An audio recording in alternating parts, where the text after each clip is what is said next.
Hi everyone. Thank you for being so patient with me. My last video, after I paused it, I realized this should be a part 2. So I shut that video down and now we're coming into part 2 of that video.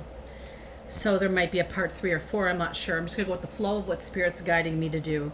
So we have self-preservation, if you recall from the last video, act of self-love. So here we have self-preservation. And as I was saying in the past video, some of us have recently endured some form of experience that has illuminated us to have to self-preserve ourselves from. And what this card is saying is that we arrive when an experience of existence shifts from a happy, carefree place in our lives to a heightened state of endurance. So you might be groaning under the weight of too much of something or someone. And it's time for you to now reacquaint yourself with your own motivations and having to take on such a role and then prepare to exit stage left is what this card is implying. So it involves an act of escape. So either you have endured something and you're now learning to escape from it, or you've been through it and you have been doing this, is what I'm understanding. The previous reading was aligning into this reading. So I think what it's telling us is to understand the bonds that we've created. So who is involved in this understanding? Who is involved? What bonds do we have? Emotional bonds? Or are they physical bonds? Can we continue on our merry way? Are you willingly or unwillingly involved in this drama or this pettiness or this argument or this experience? Perhaps you don't belong, it doesn't belong to you. It's asking you, this card is asking you to step out of someone else's conflict. And that sounds very familiar to the reading that we just did. It definitely fits. There's conflict there, led by the devil. Something was triggered for that person in devil energy or influenced by devil energy. And the question, I guess, from that is there a pattern forming where you're only needed when there's a problem to be solved or an advantage to be gained? So how did you entertain the dynamic where you now have a need to be self-preserved or to start self-preservation?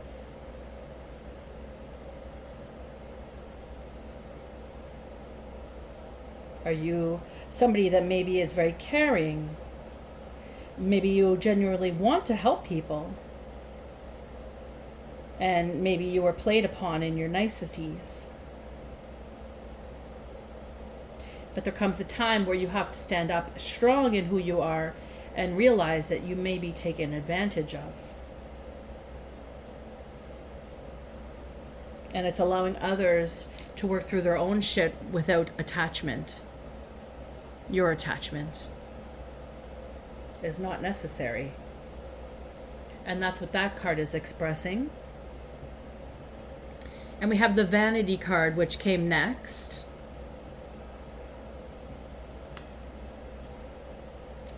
And in this card, it's expressed with this understanding of mirror, mirror on the wall, who's the fairest of them all? And vanity knows that this is a rhetorical question. How glorious it is to be her. How unfortunate that you're not. And it's possessed with the I ambition.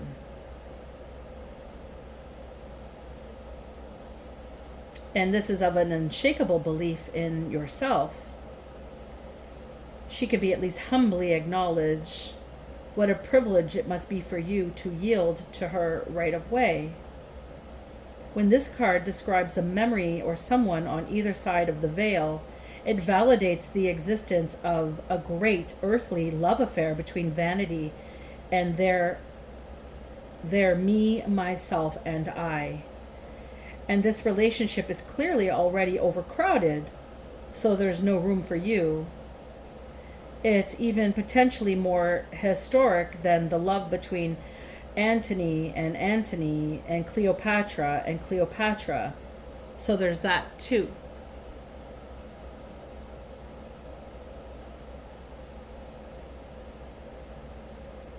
And at best, vanity resonates with a loved one who paid meticulous attention to an aspect of their appearance, powerless to be seen public, without a photo-ready ego mask. They were absolutely and unequivocally fabulous. Vanity is the patron saint of the selfie stick.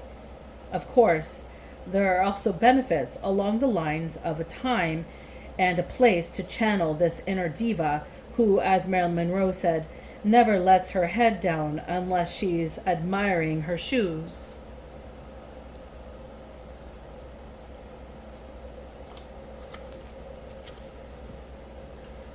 I just want to see if there's some more on the flip side. Yes, there is. So at worst, this card resonates with a personality who is tempest in their own teapot and vainglorious fart in the bucket. Dramatic and unapologetically loud and proud. They habitually inflate, overrate their own abilities. While obviously bad form, this excessive self-love suggests a murkier undercurrent. As a descriptor, you'll also find the emotion of jealousy attached to this card. The beloved dead of vanity says that until the vain can accept love and heal what the mirror is really showing them, they can't love anyone else. You'll inevitably energetically disconnect and vibrate away from them.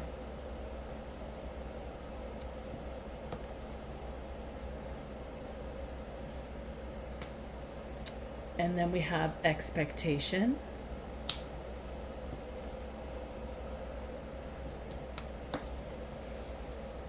Subjective and objective are at a bistro on a blind date.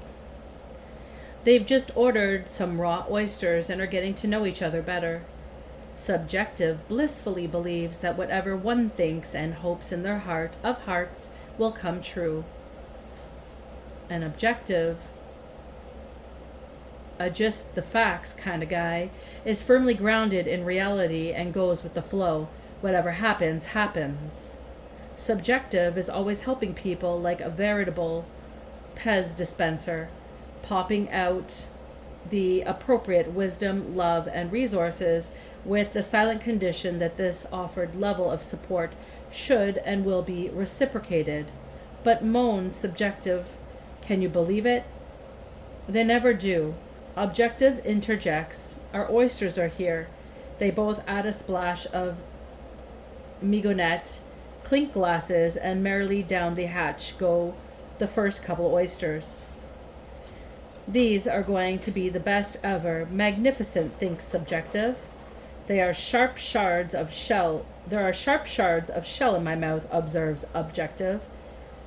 Despite glowing reviews from this bistro, as it turns out, it's night off for a crew, and the B crew, for some reason, didn't clean the oysters properly. Subjective's mood had darkened. Now observing a face that looks like a smacked backside, objective asks, what's wrong? Nothing, snaps subjective, firmly believing that objective should just get it, understand, and be more compassionate about the beach in her mouth and the sinking feeling in her heart.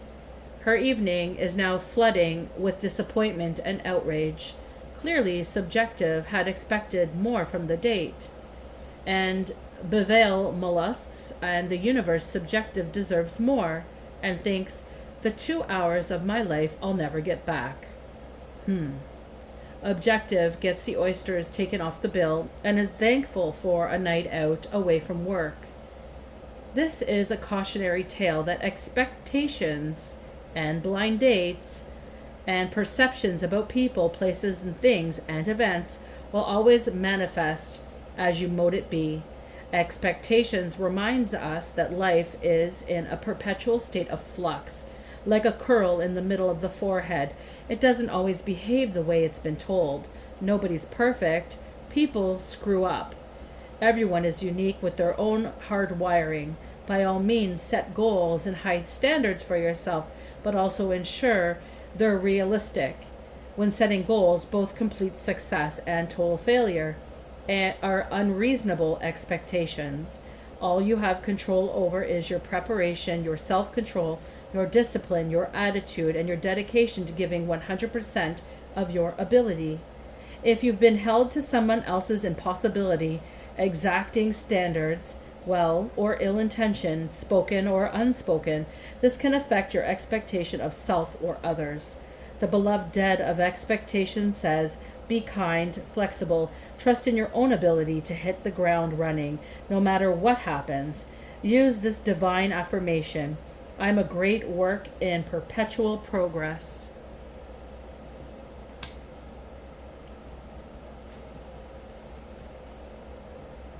And I'm being guided that the hardship card will be left to be read last. So I'm going to place this over here. And now I'm going to do a reading. I've been guided to use my landscape. So this reading is backing off the last video. And this reading is going to be encompassing self-preservation from those readings, the vanity of it, and the expectation. So we're just going to allow the cards to unfold what it is that needs to be said. So just bear with me as I go through them here. Definitely a different style of reading for me on the video. I do hope you're enjoying it, that it's resonating with you. Maybe it's helpful in some way, shape, or form. I know it was for me to understand some dynamics of it. So however you stand in the message, I hope that it was helpful. I hope that it illuminated some form of relief in some way, shape, or form, or understanding to lead to some relief in some way, shape, or form. As the truth always rises. So this card just flew out. I'm just going to place it here.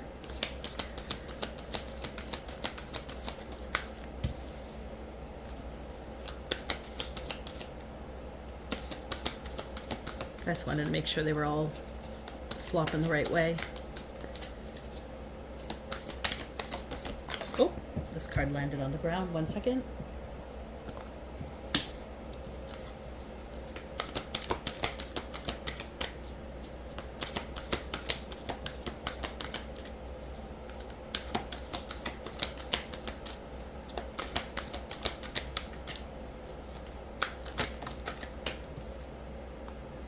Take them, leave them, okay?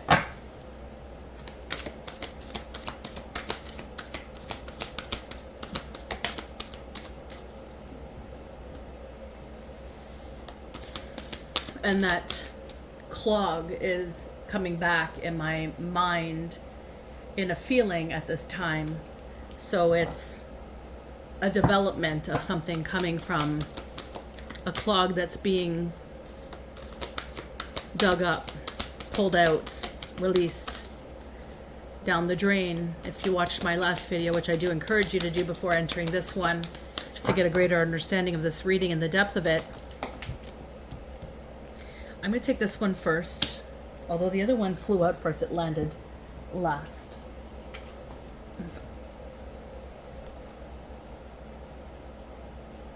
Oh, okay. I'm going to be putting it first, even though it landed last, because it did fly out first. Okay, I'll be obedient.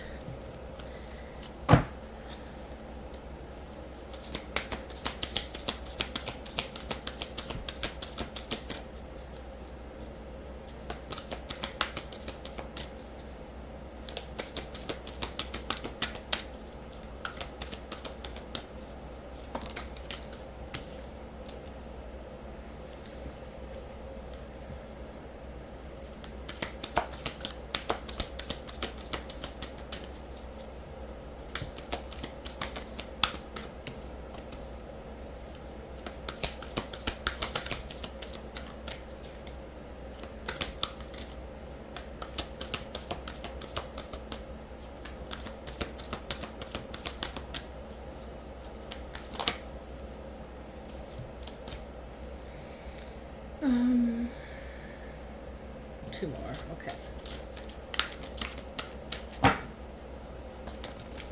Whoa. Not gonna take that. We'll take this.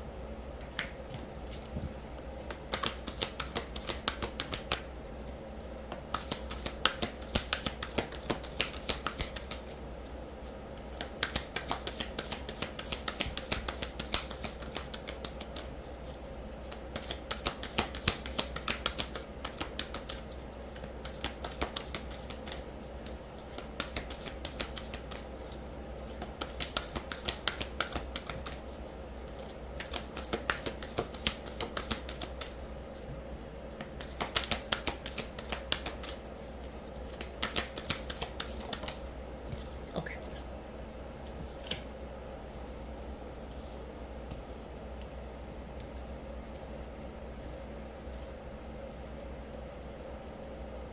Okay, guys. Let's see here. So we have a Three of Wands as the presenting energy with the Three of Swords. And a Two of Swords goal or destiny. So let's look at the construct of these first, these three cards first. So this being a resolution of the last two readings, last video that had two readings of a circumstance that you might be dealing with at this present time or have been dealing with.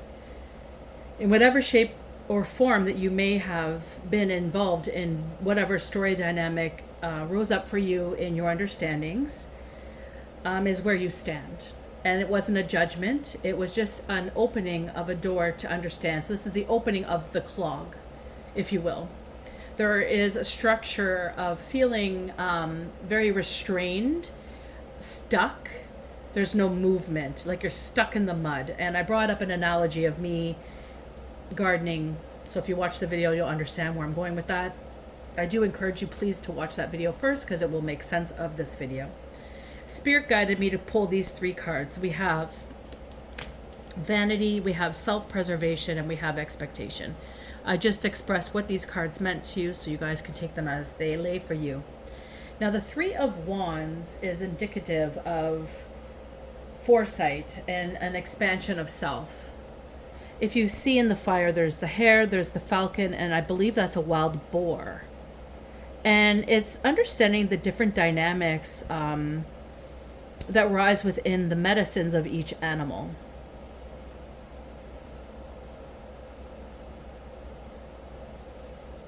As the three animals take form in the smoke.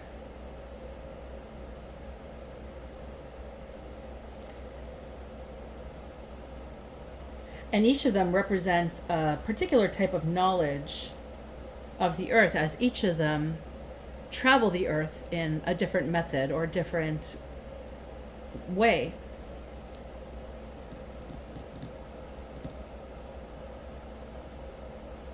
So the agility of the hare, the perception of the falcon, and the terrain of the boar. It's giving great insight to have all three depths within, and this is the present energy right now. Somebody who's got foresight and has expanded in their self due to this foresight of understanding. And that's where this card is. And this is influenced by the Three of Swords. So this is influenced by some heartache. This is pain, and this is also forgiveness. This is somebody that has been through a lot of pain, and this is somebody who has been able to forgive. And this is leading me in understanding the Queen of Wands that was from the last video as the main target in a circumstance. It felt, it seemed. So the Queen of Wands, and also the mirror reflection. So this card would lie underneath the devil energy. So it could be a need to forgive, to be forgiven, and I need to reflect upon the pain. You see, the bear is reflecting on the pain in the water. So this would be under the positioning of the devil energy, and the Three of Wands would have been under the position of, I believe it was the Four of Swords. And I think I'm going to take those cards out again in a moment just to re-showcase their existence. I wish I had my other, I meant to bring down something to hold the cards upright. I'll have to bring it down for future reference. Anywho, so we have the Three of Wands. So somebody that has cultivated a lot of perceptions. And that is under the Four of Swords. And that was influenced by the Three of Swords. So this is a perspective here, influenced by the Devil energy. So it's a perspective. And then we have the Two of Swords, which was in alignment with the Pentacles, the Ten of Pentacles. And the Two of Swords is about mental strength and difficult choices.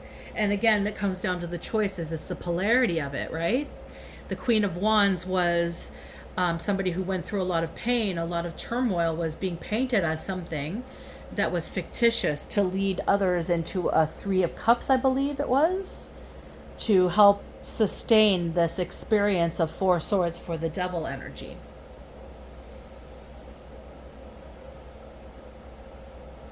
And this Two of Swords is showing difficult choices that had to be made and mental strength.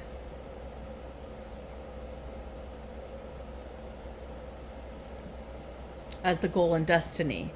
So portraying some form of, yeah, I can see the mirror image of it all. It's interesting. So here's the Queen of Wands, the Wheel of Fortune. So she made a choice and changed her fate, as the Devil energy made a choice and changed their fate. The Queen of Wands took her pain and cultivated change of fortune. The Devil energy made a choice not to reflect upon the Three of Swords, instead take it as a Three of Swords. There was a mirror reflection in regards to this Queen of Wands and this Devil energy. And this led to a Four of Swords truce, which is a Three of Wands. It's like cultivating different perceptions. Again, the Three of Wands is significant because in the last read, it was the Three of Cups, so celebration, and it was ritual, utilizing different cultivations. And this Three of Swords bringing the Ten of Wands. And the Two of Swords making a choice and gaining wish fulfillment. Making a choice, creating burdens for somebody who's been through burdens to create a wish fulfillment for others. It's making a wrong choice seem right when you're bringing in other people for the good of it all. But was it the right reasoning? Was it the good choice? And again, that brings us into the vanity of it all. And also the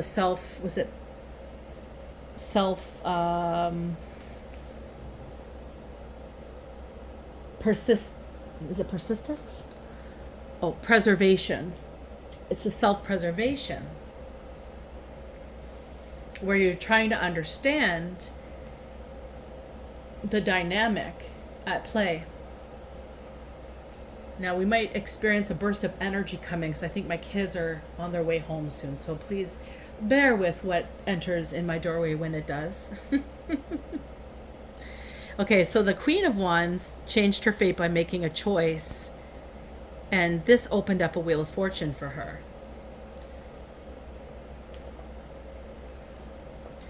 And this gave her the Ace of Wands, a creative spark from Creator. And then we have a Two of Cups energy, which is blessings, as this is representing the Ace of Discs. This is also, on the flip side, a magician in the past. So reflecting over the union of this circumstance. the unity of it. How is this aligning with the Queen of Wands? How is it not aligning for the Devil energy? And how are you entertaining this positioning? Are you the Queen of Wands, or are you in the Devil energy? Or are you the three celebrating in regards to what you're going to obtain due to your multiverse perceptions? I don't know if that's the right word. It felt like it was right, but I don't think it was. Multiverse. It's the depths of each of you connecting together, creating a more powerful outcome with the Three of Wands. And then here we have a Page of Cups. And that was in the last read as well. I believe at one point the Page of Cups came out. So we have a student, we have somebody who is learning, somebody who's developing their intuition, somebody who is learning and understanding, somebody who maybe has been placed in some form of discord and wanting a way out. And the offering was the Nine of Cups, wish fulfillment in return or exchange of a Ten of Swords.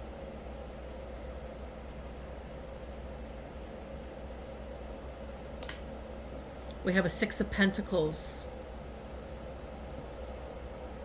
And the Six of Pentacles represents an exchange of money, an equal exchange. So it's, I will give you this if you give me that. It's some form of balance, some form of goodness that is offered in exchange for something. So this was a paid, perhaps a practitioner, down on their luck, wanting to gain some momentum, somebody who's a page, somebody who's learning, perhaps a student. And the Six of Pentacles is right in alignment with the interference. So this is definitely paid, and this is by a Knight of Cups. And if you guys remember from the last reading, the Devil energy was confirmed by a Knight of Cups and a Ten of Swords in reverse, which is why I know that this is a reflection in regards to the Three of Swords underneath the Devil energy. It's like you reminded me of my Three of Swords energy, but I will not reflect. Therefore, I will connect and create with this understanding so I can create a band-aid, a facade, some form of remedy for myself so I can just move through it and not reflect upon it.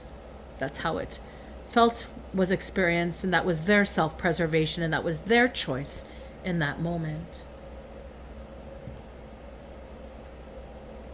Underneath the deck at the end was a Seven of Swords. I'm just going to put that over here for now in case you can't see it on my table. And then we have the Devil energy. And this is coming through the self-perseverance, because now the Devil has risen, and this is who the belief structure was for. And this is now risen in the environment where the worry is.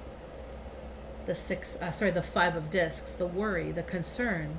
Things aren't changing, things aren't growing, things aren't cultivating like you said they would with the Six of Pentacles as the equal exchange for the Nine of Discs. And this is also in alignment with the Page of Cups. Page of Cups here, Page of Cups here. From gain to concern. Gain, interference, concern, worry. Illumination. This is under the moon. Perhaps moon magic. Magic is definitely evident in this reading. And this is the Queen of Cups energy. The intuition that rose, that was illuminated by the Chariot of what was done under the moon.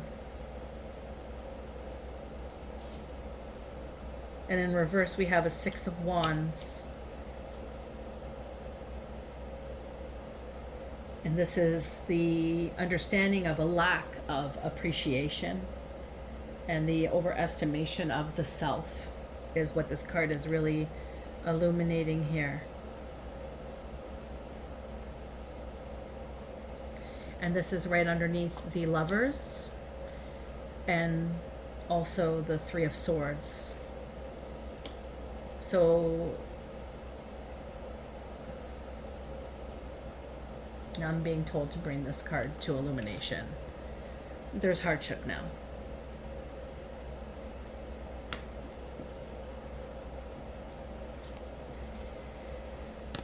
And the hardship being, into each life some rain must fall, wrote the poet Henry Wadsworth Longfellow.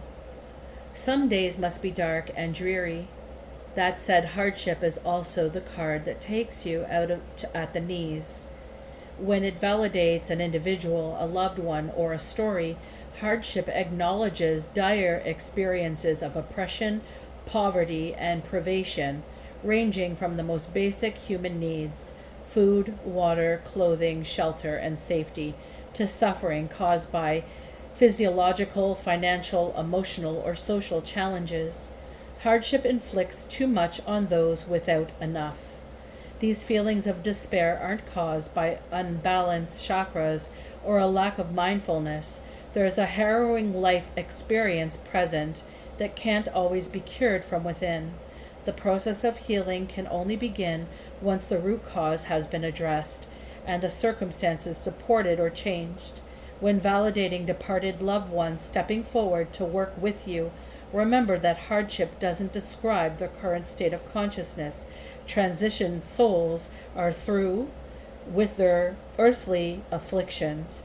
If you're holding on to any heartache associated with their memory, your loved ones don't want this for you. They want you to remember their fighting spirit and know it as your legacy, not pain. Choose courage. The world needs your heart and voice. Honor your loved one's memory by lighting up this epigenetic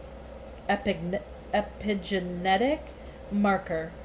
This card can only indicate an inherited or learned attitude of scarcity, a default narrative that you never have comparatively enough, despite evidence to the contrary. The beloved dead of hardship reminds you to always count your blessings and to the best of your ability be present for the days and moments that are bright and cheery. And if